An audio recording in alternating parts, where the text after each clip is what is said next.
Biblia, no hay cosa más bonita ni más hermosa que dejar que Dios nos ministre. La ministración es algo que Dios lo dejó. Perdón, no le había dicho el libro, ¿verdad? En el libro de San Marcos vamos a compartir la palabra del Señor. Aquí hay una Biblia, si alguien no trajo Biblia. En el libro de San Marcos saludamos a los hermanos que nos han de estar sintonizando, si no directamente, pues ya cuando salgamos en YouTube, ¿verdad? Más de algún hermano nos va a estar viendo, queremos ser de bendición para ellos, ¿verdad? Les mando a ustedes un saludo a ellos. Amén, amén. Amén. Bendiciones para los hermanos. ¿Verdad? El libro de Marcos, capítulo número 9. Vamos a estar compartiendo ahora el mensaje de la palabra del Señor. Y desde el verso, o mejor dicho, el verso número 5, vamos a tomarlo como base. Vamos a estar compartiendo alrededor de ese versículo. Capítulo 9, versículo número 5. Si usted es primera vez que nos sintoniza, por eso las casualidades, en Dios no existen las casualidades, pero usted nos sintonizó por primera vez, queremos decirle muchas gracias. Quédese con nosotros unos 20-25 minutos y verá cómo Dios va a hablar a su corazón, a su vida. Dice así la palabra del Señor. Entonces Pedro dijo a Jesús, capítulo 9, versículo número 5. Entonces Pedro dijo a Jesús, Maestro, bueno es para nosotros que estemos aquí y hagamos 3 enramadas, una para ti, otra para Moisés y otra para Elías. Porque no sabía lo que hablaba, pues estaban espantados. Entonces vino una nube que les hizo sombra, y desde la nube una voz que decía, este es mi Hijo amado, a él oíd. Y luego, cuando miraron, no vieron más a nadie consigo, sino a Jesús solo. Y descendiendo ellos del monte, les mandó que a nadie dijesen lo que habían visto, sino cuando el Hijo del Hombre hubiese resucitado de los muertos. Y guardaron las palabras entre sí, discutiendo qué sería aquello de resucitar de los muertos. Padre, en el nombre de Jesús, en esta tarde, una vez más, Señor, venimos a ponernos delante de tu presencia para que tu Espíritu, Señor, sea el que venga, Señor, a instruirnos, a hablarnos, Señor, a amonestarnos, a redarguirnos, a alentarnos, a consolarnos a través de tu palabra. En el nombre de Jesús, bendícenos, Señor, porque en tus manos nos ponemos en esta tarde. Amén. Amén. Usted ha leído muchas veces, yo creo, este pasaje, y es bien curioso lo que aquí sucede, porque el Señor viene de hacer varios milagros y empieza a escoger a sus discípulos. Y escoge de los 12 a 3. A Juan, a Pedro y a Jacob. Porque los va a llevar a un nivel poco más elevado, poco más arriba. Yo no sé si porque se lo merecían, yo creo que nadie se lo merece, ¿verdad? Pero por alguna razón que no entendemos, el Señor los escogió a ellos y se los llevó y dejó a los otros 9 abajo del monte. Vamos a ver 2 situaciones acá. El Señor dividió el discipulado en 2. ¿Okay? Habían los que se llevó a él al monte a orar y los que había dejado abajo del monte en la ciudad.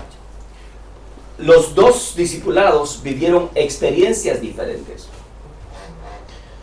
La que está en el monte con el Señor cuando empezaron a orar, usted lo va a leer porque este pasaje también está en el libro de Lucas y está en el libro de Mateo. Cuando empezaron a orar y empezaron a buscar del Señor, dice que el rostro del Señor se transfiguró por la presencia, porque se manifestó de una manera diferente a ellos. Y dice que de tal manera de que las vestiduras del Señor resplandecieron, ¿ok? Porque los quería llevar a un nivel más alto. Se produjo en ese momento, digámoslo de esta manera, un culto glorioso. Tomémoslo como un culto. Estaban ellos 4, Pedro, Juan, Jacobo y el Señor, haciendo un culto, estaban orando al Señor. Y qué rico ese culto, y ese culto yo creo que es el que Dios quiere que nosotros tengamos, porque en nuestros cultos, ¿okay?, la intención, la idea es que el Señor se glorifique. O sea, no es por llenar un vacío, no es por llenar un schedule, no es por llenar, digamos, ok, nos toca culto el sábado, pues hay que hacer culto el sábado, ¿verdad? Y hay que ir, y hay que cumplir, y hay que, ¿verdad?, asistir. No, esa no es la intención del culto. La intención de un culto es el hecho de poder llegar a ese lugar, cualquiera que sea, una casa, un lugar grande, un lugar pequeño, pero que la gloria de Dios se manifiesta. Amén. En este culto en el que nosotros estamos ahorita, en el monte alto, en lo alto del monte que el Señor agarró a los discípulos, ¿ok? Primero estaban orando, el Señor se transfiguró, el Señor se mostró de una manera diferente. Lo que el Señor quiere con nuestras vidas es que nosotros podamos experimentar, ver, disfrutar al Señor de una manera diferente en los cultos. De tal manera que podamos nosotros sentirlo. Nosotros podemos sentir al Señor en nuestros cultos. Amén. No solamente el hecho de compartir un texto, no solamente el hecho de compartir una oración, una alabanza, sino que Dios mismo puede descender a nuestros cultos. Y cada uno de nosotros puede ser bendecido con una experiencia diferente. Uno puede recibir un don, otro puede recibir otro don, otro puede recibir la bendición de que mientras está adorando al Señor, el Señor lo transporta de su cuerpo y llevarlo al tercer cielo, a darle una experiencia única y traerlo de regreso en el culto. ¿Usted cree que eso es posible? Amén. Amén. ¿O cree que estamos hablando de otra cosa? Amén. Para el Señor no hay imposible. Para el Señor no hay imposible, si el Señor quiere hacerlo. O sea, eso es lo que va a hacer, eso es la diferencia entre el discipulado que está en el monte y el discipulado que está abajo. Porque mientras el discipulado que está arriba está viendo, fíjese, la transfiguración del Señor, está viendo a Elías y está viendo a Moisés. ¿Cómo es posible eso si ellos murieron hace muchos años atrás? O sea, la gloria del Señor en ese culto era de tal manera que pudieron traspasar hacia el pasado, o del pasado traspasaron para acá a estos dos grandes siervos. Uno, fíjese, muerto, y el otro llevado vivo al cielo. Moisés murió, Sí. ¿verdad? Sí. Y Elías fue llevado vivo. Mas sin embargo los dos aparecen en este culto vivos. Lucas dice, hablando con el Señor acerca de cómo iba a ser la partida del Señor. Estaban tratando cómo iba a ser que el Señor se iba a ir para el cielo. Usted lo va a leer en Lucas capítulo 9 también. Lo va a encontrar ahí. O sea que la experiencia que ellos estaban viviendo era de tal manera que tocó la mente de ellos y no les importó lo que estaba pasando abajo. O sea, no les importó los problemas que podían haber abajo. Cuando nosotros dejamos que la gloria de Dios descienda en nosotros, no nos van a importar los problemas que estamos viviendo. Amén. Amén. Cuando nosotros vemos el problema, cuando nosotros nos metemos al problema, vemos el problema más grande que lo que es. Amén. Pero cuando nosotros dejamos que la gloria de Dios se llene en nosotros, o nos llene de su gloria el Señor, vemos, ni siquiera tomamos en cuenta el problema. ¿Por qué? Porque confiamos de tal manera en el Señor que nosotros entendemos que si el Señor permite que nosotros fallemos, quien queda mal es Él, no somos nosotros. Porque el Señor fue el que nos trajo, nosotros no venimos. El Señor fue a donde estábamos nosotros, ¿o no? Sí, amén. El Señor fue a buscarnos, nosotros no andábamos buscando. ¿O andaba buscando usted al Señor? No, nosotros andábamos buscando otra cosa. Al menos yo puedo hablar por mí mismo, yo andaba buscando plata. Yo me fui a Estados Unidos a buscar plata. Porque decían que allá el dinero estaba colgado en los árboles. Y cuando llegué yo no había nada. Allá el que no trabaja, no come también. ¿Verdad? O sea, es igual. ¿Verdad? O sea, yo fui a eso. Yo fui buscando un mejor estatus de vida. ¿Verdad? Como todo el mundo traspasa para allá. Mas sin embargo, allá el Señor me encontró. Yo no andaba preguntando por Él, no andaba preguntando, oye, aquí está Jesús, vive Jesús por aquí. Yo no andaba metido en las iglesias. El Señor llegó a donde yo estaba. Él fue el que me buscó. Porque si Él no me busca, yo no voy a buscarlo. Porque yo no tengo la fuerza para buscarlo. Entonces Él fue a buscarme. Él me dijo, mira, yo tengo una cosa mejor que ofrecerte que la que estás viviendo ahorita. O sea, yo tengo mejores promesas, mejores pactos. Yo tengo mejor vida para ti que lo que podrías estar viviendo ahorita. Entonces yo te lo ofrezco. Él me lo ofreció. Yo estaba en el mundo. Él fue y me lo abrió. Entonces, ahora, si Él fue y me llamó y me trajo y me enamoró con su palabra, con su bendición, con su amor, con lo que Él hizo, Él me enamoró y me trajo aquí. Es Él el que me trajo aquí. Amén, es amén, Él amén. el que tiene que velar por mí. Amén, amén. Es Él el que tiene que cuidarme. Amén, Señor. Es Él el que tiene que velar de que el enemigo, porque usted sabe, lo vengo diciendo hace mucho tiempo atrás, de que hay dos personajes interesados en mí. O sea, ¿qué tendré yo? ¿Qué tendrá usted? ¿Qué tendrán los amigos, hermanos que nos están sintonizando? ¿Qué tendremos que hay dos personajes interesados en nosotros? Uno es Dios y el otro es Satanás. Son los dos interesados en nosotros. ¿Qué tendremos adentro de nosotros? ¿Por qué el diablo está interesado en nosotros? Porque Dios está interesado en nosotros. O sea, ¿qué tenemos adentro? Tenemos la imagen de Dios. Y el diablo está interesado en nosotros porque a él lo único que le interesa es destruir la obra de Dios. Destruir la creación de Dios. Él sabe que está condenado. Él sabe que ya no hay vuelta para atrás para él. Ya no hay perdón, ya no hay misericordia, no hay nada. Los juicios están determinados para él. Él sabe que le espera el lago de fuego. Él sabe que le espera la condenación eterna. Él sabe eso. Mas sin embargo, él no quiere irse solo. Él quiere arrastrar a la mayor cantidad posible de seres humanos y llevárselos con él. Usted sabe de que el infierno no estaba hecho o no está hecho para el hombre. No fue pensado el infierno ni el lago de fuego. Está pensado. Dios no lo creó para el hombre. Dios lo creó para Luzbel y sus ángeles. Mas sin embargo el hombre va a tomar parte del lago de fuego. Porque el diablo va a trabajar para traérselo.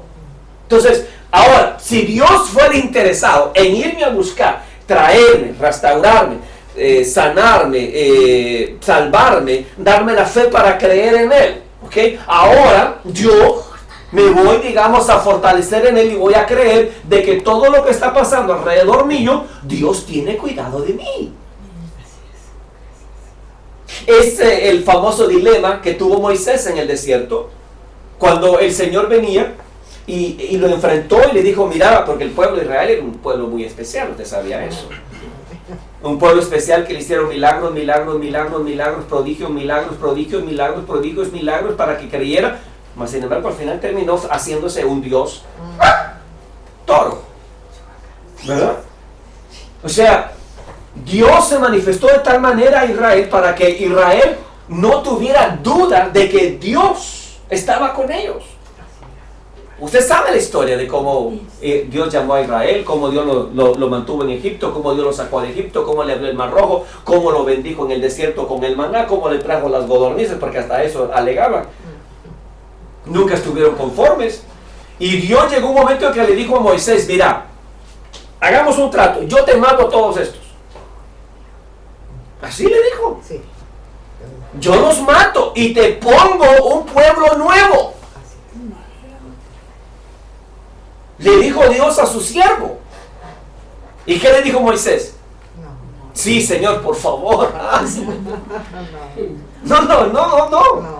No. Lo que le dijo fue, Señor, le dijo, ¿qué van a decir los pueblos vecinos? ¿Qué van a decir nuestros enemigos?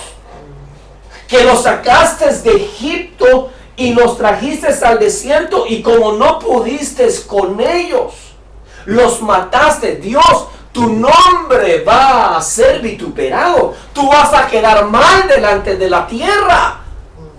No hagas eso. O sea, si Dios nos sacó a nosotros y nos trajo del mundo, ¿ok?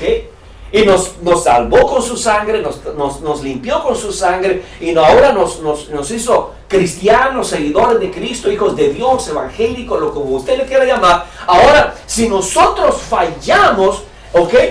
De una u otra manera, la gente va a decir, miren, ese es evangélico, y miren cómo vive. ¿Qué es lo que va a estar vituperado? El evangelio de Cristo. La gente no va a ver y va a entrar a decir quién falló. ¿Falló el evangelio o falló la persona? La gente no va a detenerse en ese detalle, que nosotros podemos verlo. Porque nosotros podemos decir, Dios no falló.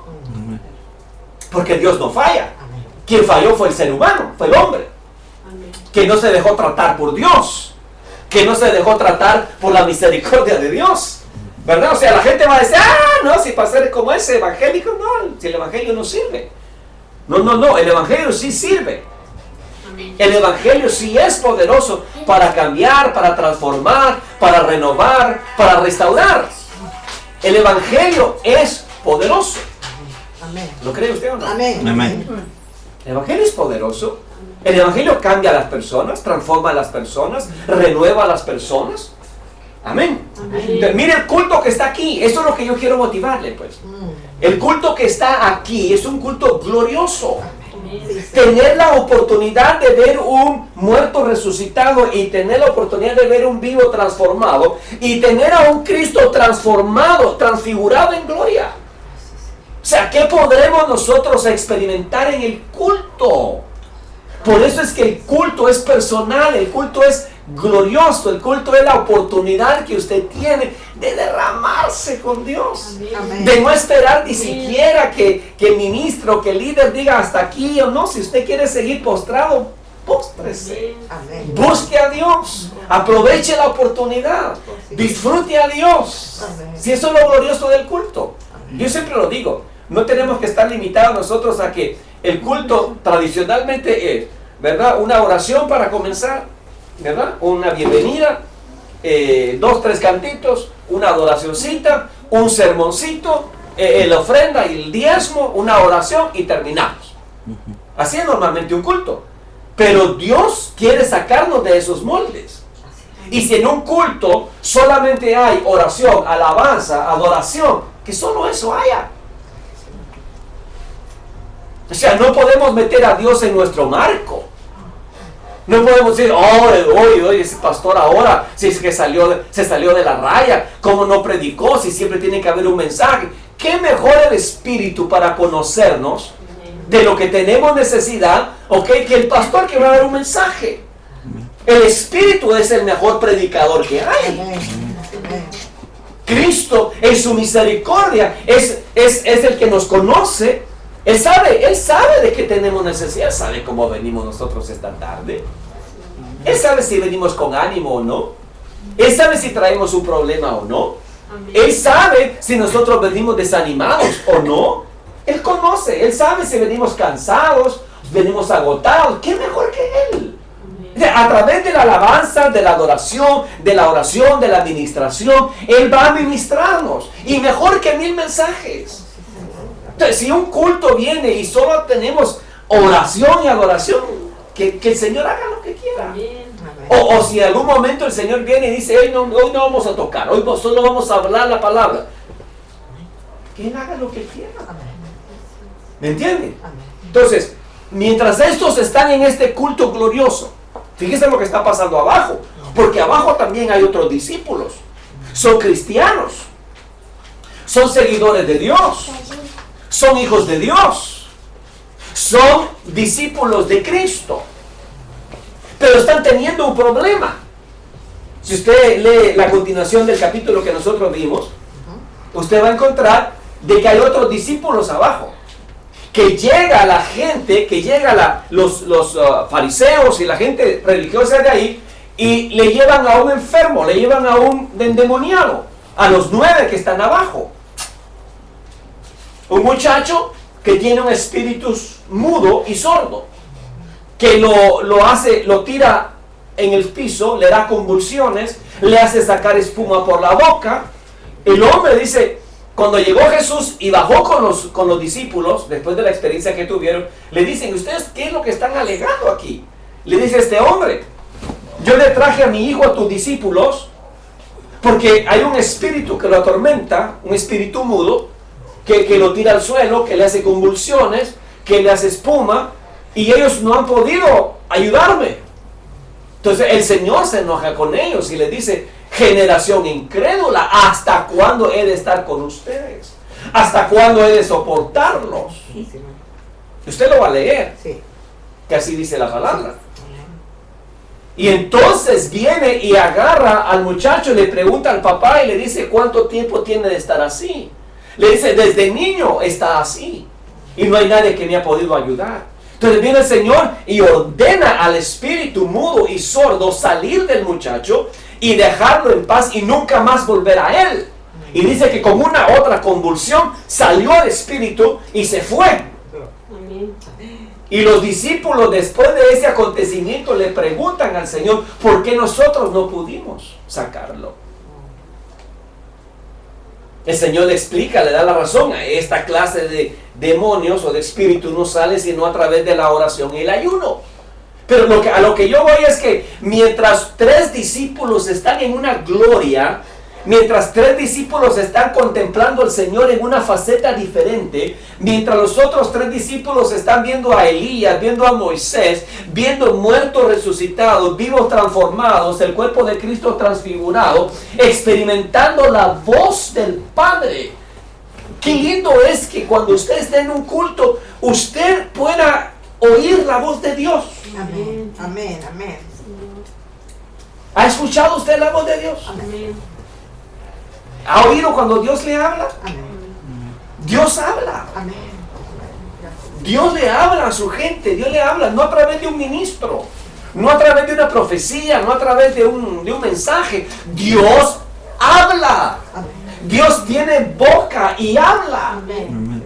Dios te habla, en tu casa te puede hablar, en tu sueño te puede hablar, en tu trabajo, en tu auto te puede hablar, en la micro Dios habla. Amén.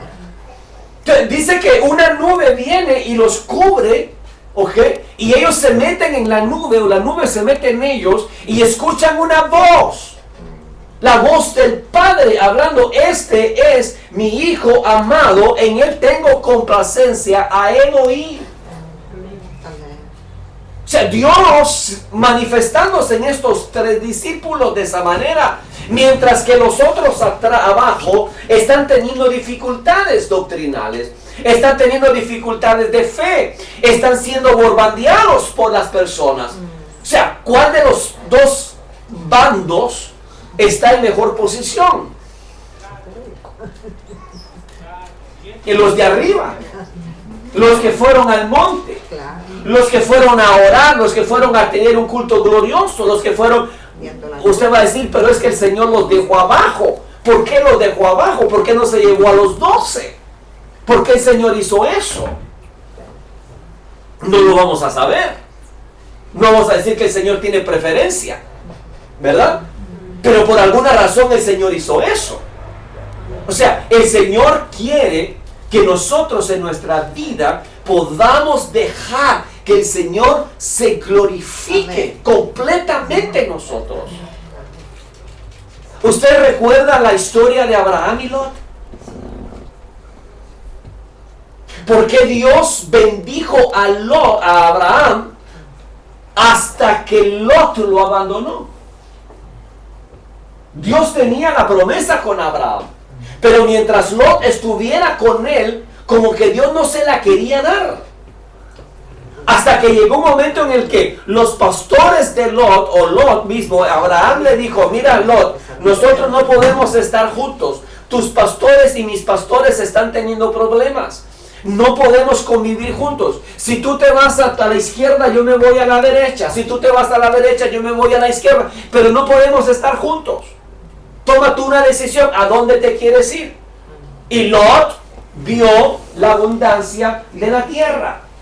Vio lo verde, los pastos, y se proyectó. Dijo: ah, no, aquí me voy a sacar la grande yo, porque mis pastores, mis ovejas, mis pastores van a tener dónde pastar sus ovejas, y voy a crecer, y voy a multiplicarme, y todo eso. Y se fue a donde sus ojos miraban, ¿verdad? Que había la bendición. Para el otro lado había un desierto, había una podridumbre, había algo que para el ojo humano no era agradable. Y Lot agarró para ese lado. Lo malo de Lot no era eso. Lo malo de Lot, que en el corazón de él estaba la avaricia. Y se fue poniendo sus tiendas de tal manera, se fue moviendo y moviendo y moviendo hasta que llegó a Sodoma y a Gomorra. O sea, que la vida espiritual, cuando se separó de Abraham, fue decayendo. La vida espiritual de Lot estaba asegurada mientras estaba con Abraham. Pero se separó de Abraham y se fue decayendo hasta llegar a Sodoma y a Gomorra. Mientras que Abraham, Dios, una vez que lo dejó Lot, Dios le habla y le dice: mira hacia adelante, hacia tu derecha, hacia tu izquierda, mira hacia donde tus ojos puedan ver. Todo eso yo te lo doy. Todo lo que la planta de tu pie pisare será tuyo. ¿Por qué Dios no le dio esa bendición mientras estaba con Lot? Porque eso es una figura de la carne y del espíritu. Si nosotros dejamos que la carne sea la que gobierne nuestra vida, nosotros vamos a ir decayendo en nuestra vida espiritual. Y nuestros frutos van a ser de acuerdo a eso.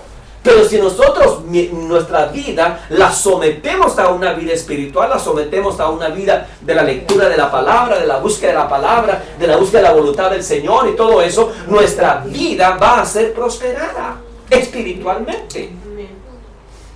Amén. Amén. Entonces, para ir terminando y redondeando el mensaje, Pedro viene y le dice al Señor. Mira el verso número 2 en adelante.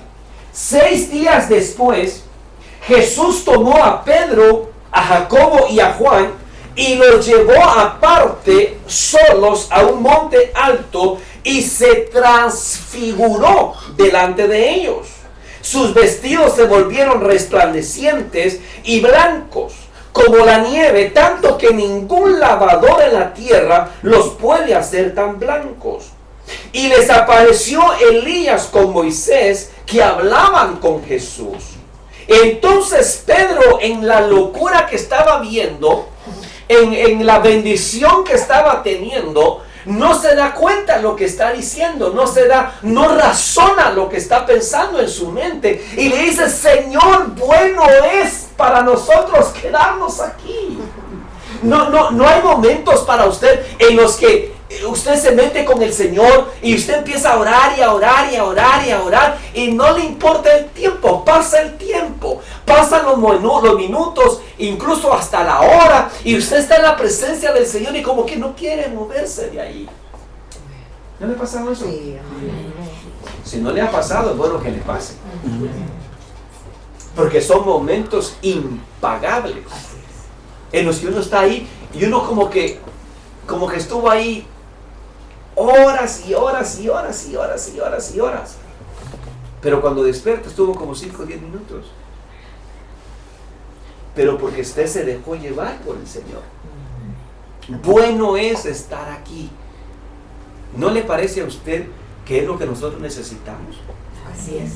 O sea, un culto, una presencia en la que no decimos nada más.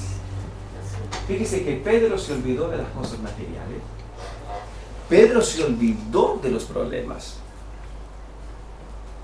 Incluso se olvidó hasta de ellos. Porque solo dijo, hagamos 3 enramadas, una para ti, una para Elías y una para Moisés. Y nosotros. El asunto es estar aquí.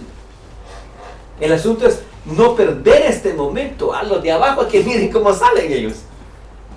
El asunto es nosotros. No queremos perder esta experiencia. O sea, cuando el Evangelio sea así para usted, usted va a empezar a ver cosas.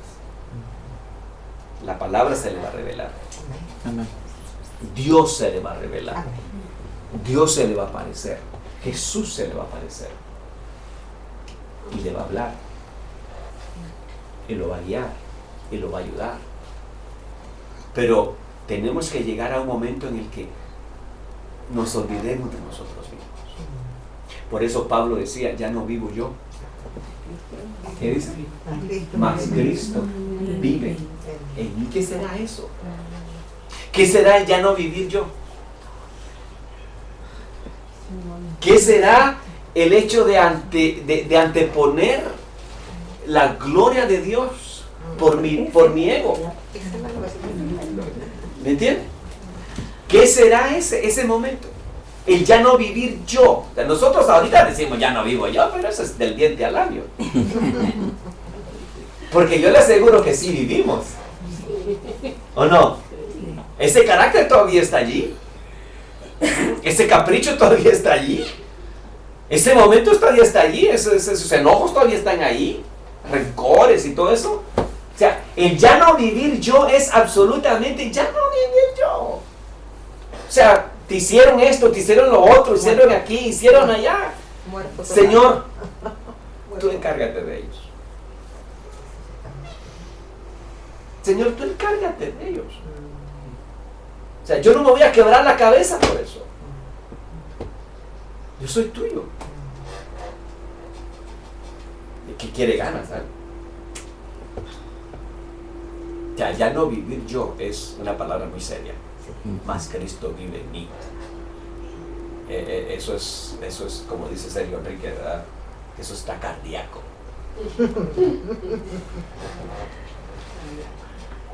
Sí, pues no voy a decir yo, esto lo digo yo. Hay que hacer César lo que es de César, ¿no? Eso está cardíaco, eso está serio. O sea, ya no vivo yo, Cristo vive en mí, decía Pablo. ¿Verdad? Y si vivimos, para Él vivimos. Y si morimos, para Él morimos. ¿Cómo será eso? Ya, cuando lleguemos a esa etapa, vamos a experimentar los cultos que tuvieron la iglesia primitiva. A eso queremos llegar. A vivir esos cultos de la iglesia primitiva. A esos cultos donde estaba el Señor, donde estaban los discípulos después de que el Señor murió, ¿okay? Reunidos, y ahora qué va a pasar, mataron al Señor y ahora qué va a hacer de nosotros, todos miedosos, cuando el Señor de repente llega. ¿Tocó o no tocó? El Señor no toca la puerta, solo llega y dice, pasa a vosotros. Imagínense esa experiencia, imagínense que el Señor viniera ahorita aquí. Oh, miren, el Señor sería glorioso, pero imagínese un familiar suyo muerto que viniera y apareciera por ahí. ¿Qué haría usted? ¿Ya? ¿Qué estás haciendo por acá? ¿Qué estás haciendo por aquí? No, ¿usted cree que no puede ser posible? Si eso va a pasar.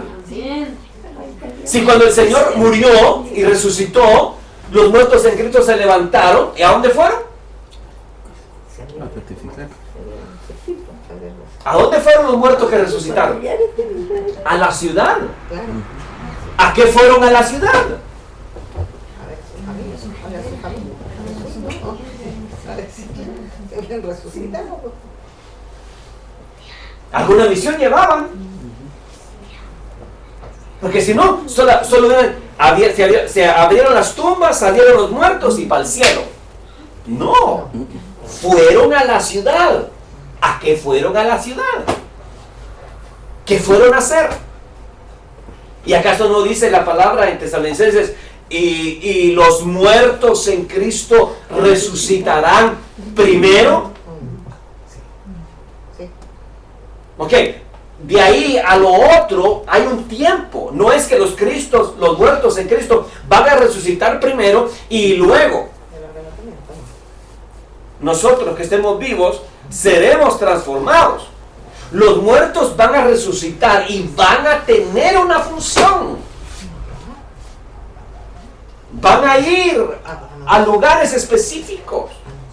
Usted va a estar en su casa, qué sé yo, ojalá que buscando a Dios, ¿verdad? Pero lo que quiera que esté haciendo, va a llegar su tío y le va a decir, oye, mire, si le pasa eso, usted ya la hizo. Porque lo que va a llegar a decirle, mira, en tal parte va a ser la reunión. Porque esos son los amigos del novio que van a venir a avisar que el novio ya viene. Entonces, nos van a avisar porque el Señor no viene como ladrón para nosotros, viene como ladrón para el mundo. Así es, así es. O sea, pero para nosotros no viene como ladrón. El Señor va a avisarnos cuándo va a hacer la reunión y dónde. Entonces van a venir los muertos, van a resucitar los muertos, ¿ok? Y luego los que estemos vivos van a ser transformados. Pero el asunto es que yo me imagino que estemos en un culto y aparezca un muerto resucitado, va a resucitar él y todos los demás vamos a morir. Vamos a caer ahí de la impresión. Porque no estamos capacitados, no estamos preparados para eso. O sea, vamos a creer que son demonios y qué sé yo. Es como la iglesia fíjese, la iglesia de Hechos. Pedro encarcelado. La iglesia orando por él. Están orando para que Pedro sea libre. El Señor hace la obra. Produce un terremoto. Abre la cárcel. Viene Pedro y va y toca la casa donde están orando por él. Y cuando lo ven, dice, es su ángel.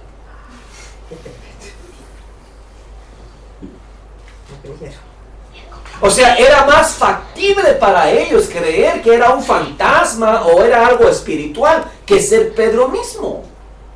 O sea, nosotros tenemos que llegar a esa clase de experiencias. ¿Acaso no está escrito que nosotros haremos cosas mayores que las que Cristo hizo? ¿Dónde están esos cultos? ¿Dónde está esa iglesia hoy día?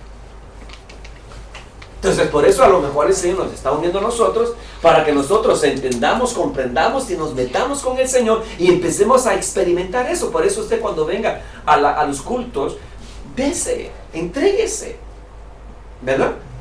Amén. Métase con el Señor y deje que el Señor se glorifique. No importa si vino fulano, si no vino fulano, si no, ¿qué me importa? O sea, si tres venimos, ahí se va a glorificar el Señor. Si hay música, no hay música, eso es lo de menos. Amén. Dios no necesita la música para manifestarse. Es bonito la alabanza, es bonito la adoración, es bonito. Pero cuando hay un corazón dispuesto, Dios se deja manifestar allí. ¿Sí o no? Amén. Entonces, Pedro le dice, Señor, es bueno estar aquí. Usted que nos escucha por internet, que ha tenido la gentileza de estar con nosotros durante este tiempo, le queremos dar las gracias. Queremos decirle que es tiempo de que usted y yo busquemos un evangelio que nos lleve a una experiencia gloriosa, a una experiencia maravillosa. El evangelio no es aburrido. El evangelio es lo más divertido que hay. El evangelio es lo más glorioso que hay. El Evangelio es la experiencia más maravillosa que el ser humano jamás pueda tener. Usted no necesita inyectarse droga, usted no necesita tomar droga, usted no necesita emborracharse, usted no necesita fumar, usted no necesita nada para ser feliz. Lo único que necesita es a Cristo en su vida y en su alma. Amén, amén, amén. Por eso le digo, venga a Cristo. Mire este culto que estamos teniendo aquí, este pasaje. Viene el Señor y le dice, Señor, bueno es estarnos aquí. Amén. ¿Tiene usted esa experiencia? Si no la tiene, yo le invito. Venga a Cristo. Y Cristo va a hacer la diferencia en su vida. Que Dios le guarde, que Dios le bendiga, que Dios prospere su alma y pueda usted experimentar un evangelio glorioso, que es lo que el Señor quiere para estos últimos tiempos. Que Dios le bendiga, que Dios le guarde. Nos vemos hasta la próxima oportunidad. Amén. Amén. Amén. Gloria a Dios.